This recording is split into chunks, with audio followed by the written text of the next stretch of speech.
I've got a boneless Swift pork butt here. And this is where they remove the bone.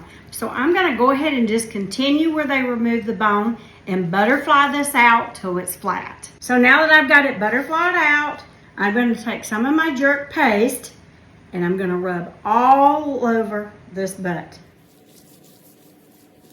Now I love citrus with pork.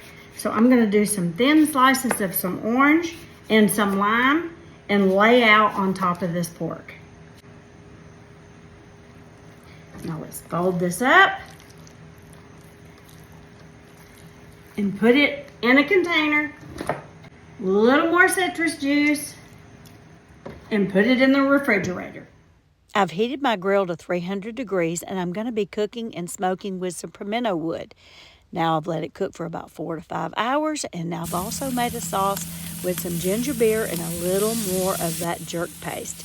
I've basted the meat, and once I get a nice char on it, I'm going to let it rest and drench it with a little more of that sauce. Doesn't that look great? And you know it's delicious because it's Swift.